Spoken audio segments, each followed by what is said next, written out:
घूंघट पार्ट 5। अब तक हमने देखा कि पंचायत के फैसले के अनुसार घर की सारी औरतें खंडहर में रह रही हैं। अब देविका के सामने सबसे बड़ी चुनौती ये है कि घर की औरतों को आत्मनिर्भर कैसे बनाया जाए। देविका ये सब सोच ही रही थी कि तभी उसकी नज़र मिट्टी के बर्तनों पर गई। अरे, ये इतने सुंदर सुंदर मिट्टी के बर्तन किसने बनाए हैं? ये बर्तन तो माँ जी और चाची जी ने बनाए हैं। अरे वाह, इतने सुंदर बर्तन तो मैंने आज तक नहीं देखे। माँ जी, चाची जी, आपने ये कहाँ से सीखा? अरे बहू, ये तो हम बचपन से बनाते आ रहे हैं। ये स्टील, पीतल और कांच के बर्तन तो अब चले हैं। पहले तो मिट्टी के बर्तन में ही लोग खाना खाते थे। ठीक है, तो हम दोबारा से मिट्टी के बर्तनों में लोगों को खाना खाना सिखाएंगे। वीना दीदी और सुजाता भाभी, आप दोनों बताओ, आप दोनों को क्या क्या आता है? मुझे तो खाना अच्छा बनाना आता है। बस खाना बनाने के अलावा मैंने कभी कुछ किया ही नहीं। और वीना दीदी, आप बताओ, आपको क्या क्या आता है?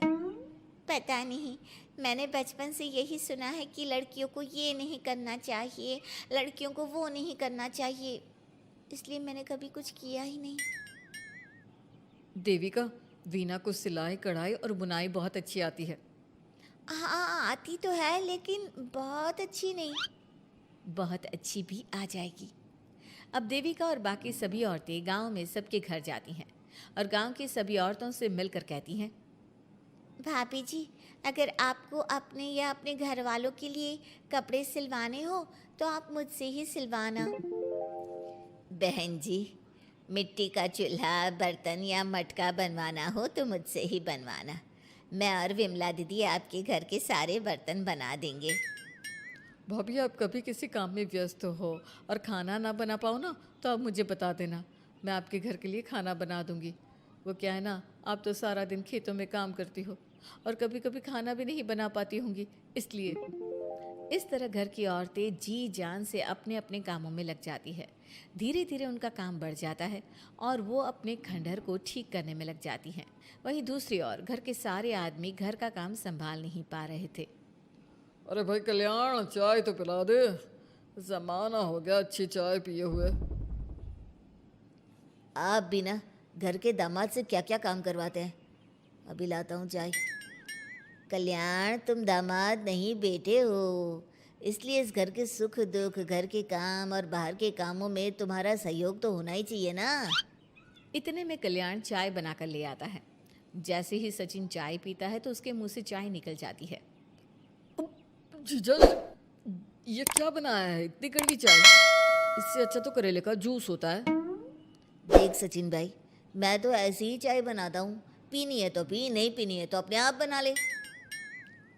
मैं खाना बनाने जा रहा हूँ और अकेला नहीं बना सकता, आप में से कोई मेरी मदद करो। सचिन मेरी चाय की बुराई कर रहे थे ना, तुम जाओ अब खाना बनाओ। सचिन और मोहन दोनों खाना बनाने में लग जाते हैं। मोहन भिंडी काटकर कढ़ाई में छोड़ देता है और उसमें पानी डाल देता है। आपने भिंडी में पानी क्यों डाला? शायद पानी नहीं डलता, पता नहीं, लेकिन माँ ने कभी भिंडी में पानी नहीं डाला था। लेकिन बिना पानी के भिंडी बनेगी कैसे, मतलब गलेगी कैसे? बिना पानी के बनाएंगे तो चिपक नहीं जाएगी कढ़ाई से?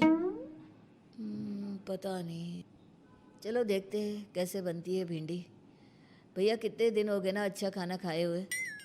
खाना तो सुजाता बनाती है, इतना मज़ेदार खाना कोई और बना ही नहीं पाता। सचिन और मोहन खाना तैयार करके ले आए। सभी आदमी खाना खाने लगे। खाना बना तो बहुत बुरा था, लेकिन किसी ने बिना कुछ कहे खाना खा लिया। तभी जोगिंदर ने कहा, घर की हालत कितनी बुरी हो रही है, जगह जगह जाले लगे हैं। 2 दिन से तो किसी ने झाड़ू भी नहीं लगाई घर की। हाँ, और घर में गंदे कपड़ों के ढेर लगे हैं। मेरे पास तो ये आखिरी कुर्ता ही बचा है पहनने के लिए। कल्याण, मोहन, तुम किसी नौकर को रख लो ना। हमने एक दो लोगों से बात की थी नौकर के लिए, लेकिन कोई घर में काम करने के लिए तैयार ही नहीं है। गांव के सभी लोग खेतों में ही मजदूरी कर रहे हैं। घर के सभी आदमी घर के काम में लगे रहते हैं, तो वो अपने खेतों पर भी ध्यान नहीं दे पाते और उन्हें हर महीने आर्थिक रूप से नुकसान उठाना पड़ता है। धीरे धीरे उनके घर की हालत खराब होने लगती है। एक दिन कल्याण सबसे कहता है, घर को तो औरत ही संभाल सकती है, हमारे बस का नहीं है घर संभालना। हमें किसी तरह से उस सब को वापस इस घर में लाना ही होगा। अरे कल्याण बेटा, पंचायत का फैसला था कि औरतें हमसे माफ़ी मांगे, लेकिन उन्होंने माफ़ी नहीं मांगी। अब हम उन्हें बुलाने गए तो उल्टा हमें ही अपनी अपनी पत्नियों से माफ़ी मांगनी पड़ेगी। हमें कोई ऐसा रास्ता निकालना होगा कि वो मजबूर हो जाए हमारे पास आने के लिए। बापू, उन सभी ने अपने अपने काम शुरू कर दिए हैं, क्यों ना हम सबके काम में नुकसान कर दे, इससे वो मजबूर हो जाएंगे हमारे पास आने के लिए। भैया, ये कैसी बात कर रहे हो? इससे वो मजबूर नहीं होंगी बल्कि और भी ज़्यादा गुस्सा हो जाएंगी। मैं तो बोल रहा हूँ शराफत से जाकर माफ़ी मांग लेते हैं। मुझे यकीन है कोई माफ़ करे ना करे, माँ तो ज़रूर हमें माफ़ कर देंगी। नहीं सचिन, अगर हमने माफ़ी मांगी तो ये सारी औरतें हमारे सर पर चढ़कर नाचेंगी। हमें इनके सामने छोटा नहीं होना है। मोहन, कल्याण, तुम दोनों आज से ही काम शुरू कर दो। बस फिर क्या था, घर के सभी आदमी लग गए काम पर। मोहन और कल्याण रात को खंडहर में पहुंचे और उन्होंने सारे मिट्टी के बर्तन तोड़ दिए। उसके बाद वीना ने जो कपड़े तैयार करके रखे थे वो सारे कपड़े उन्होंने फाड़ दिए। सुबह जब घर की औरतों ने ये सब देखा तो परेशान हो गई। अरे, ये सारे बर्तन किसने तोड़ दिए? माँ, किसी ने मेरे सिले हुए कपड़े ही फाड़ दिए। ये हरकत कौन कर सकता है? और कौन करेगा भाभी, ये सब उन आदमियों की हरकत है। जब किसी तरह से हमें झुका नहीं पाए तो हमारे काम बिगाड़कर हमें परेशान कर रहे हैं। सभी औरतें दुगनी तेजी से काम में लग गई। उन्होंने दिन रात मेहनत की और उस खंडहर को महल की तरह बना दिया। उनके काम की तारीफ सुनकर दूर दूर के गांव से लोग आने लगे और उनसे अपना काम करवाने लगे। एक दिन सभी औरतें बैठकर खाना खा रही थी, तभी विमला ने देविका से कहा, देविका, हम कभी सोच भी नहीं सकते थे कि हम अपनी मेहनत से अपने लिए इतना बड़ा और इतना अच्छा घर बना लेंगे। देविका बहू, आज हमें इस बात का एहसास हो रहा है कि हम तो सिर्फ सांस ले रहे थे, जीना तो हमें तुमने सिखाया है।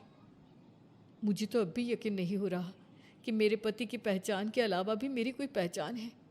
गांव के सब लोग मुझे सिर्फ मोहन की पत्नी के रूप में जानते थे, लेकिन अब सारा गांव मुझे जानता है। देविका, मैं कुछ ही दिन में इस गांव में एक अच्छा सा होटल खोल लूँगी। और मैं एक बुटीक खोलूँगी। मैं यहाँ गांव की लड़कियों के लिए एक स्कूल खोलना चाहती हूँ, यही मेरा सपना है। सभी औरतें खाना खाकर सो जाती है। रात बहुत ज़्यादा हो गई है, लेकिन देविका को नींद नहीं आ रही थी। तभी उसे किसी के कदमों की आवाज़ सुनाई दी। पहले तो देविका थोड़ी डर गई, लेकिन उसने हिम्मत करके उठकर देखा तो उसके सामने सचिन खड़ा था। सचिन, तुम यहाँ क्या कर रहे हो? कहीं तुम मेरा कोई नुकसान तो करने नहीं आए? मेरे पास तो किताबों के अलावा कुछ नहीं है, फाड़ना चाहो तो फाड़ सकते हो। देविका, मैं तुम्हारा कोई नुकसान करने नहीं आया हूँ, बस तुमसे माफ़ी मांगने आया हूँ। क्या? रात के अंधेरे में चोरों की तरह तुम मुझसे माफ़ी मांगने आए हो? प्लीज़ देविका, माँ और चाची को समझाओ कि वो बापू और चाचा जी से माफ़ी मांग ले और तुम सबको लेकर घर आ जाए। सचिन, तुम भी तो अपने बापू और चाचा को अपने साथ ला सकते थे ना, और माँ और चाची से माफ़ी मंगवा सकते थे ना। प्लीज़ देविका, मुझे माफ़ कर दो और घर चलो। कैसे माफ़ कर दूँ सचिन? तुमने मुझे मरने के लिए छोड़ दिया। अगर माँ और चाची हिम्मत करके मुझे अस्पताल ना ले जाती तो आज मैं और मेरा बच्चा जिंदा ना होते। ना तुम मुझे अस्पताल में देखने आए और ना ही अस्पताल से आने के बाद मेरा हाल चाल पूछा। मुझे तो छोड़ो, तुमने अपने बच्चे का चेहरा तक नहीं देखा और तुम मुझसे उम्मीद कर रहे हो कि मैं तुम्हें माफ़ कर दूँ? कभी नहीं सचिन। देखो देविका, हम सबको बहुत नुकसान हो रहा है। घर के काम की वजह से हम बाहर के काम पर ध्यान नहीं दे पा रहे। घर और जिंदगी दोनों अस्त व्यस्त हैं। वो इसलिए कि तुम सब आदमी संगठित नहीं हो, अपना दिमाग और ऊर्जा हमें परेशान करने में लगा रहे हो। और हम औरतें संगठित हैं, हम अपना दिमाग और ऊर्जा अपनी प्रगति में लगा रहे हैं। इसलिए हमने खंडहर को भी महल की तरह कर दिया और तुम्हारी हवेली खंडहर की तरह लगती है। सचिन देविका से बार बार माफ़ी मांग रहा है। क्या सचिन को अपनी गलती का सच में पछतावा है, या फिर ये घर के आदमियों की कोई नई चाल है? ये जानने के लिए आपको हमारे आने वाले एपिसोड का इंतज़ार करना होगा। और हाँ, कमेंट करके हमें ये भी ज़रूर बताइए कि क्या देविका को सचिन को माफ़ कर देना चाहिए? क्या उसे सब कुछ भूलकर सचिन के साथ अपना घर बसाना चाहिए? या फिर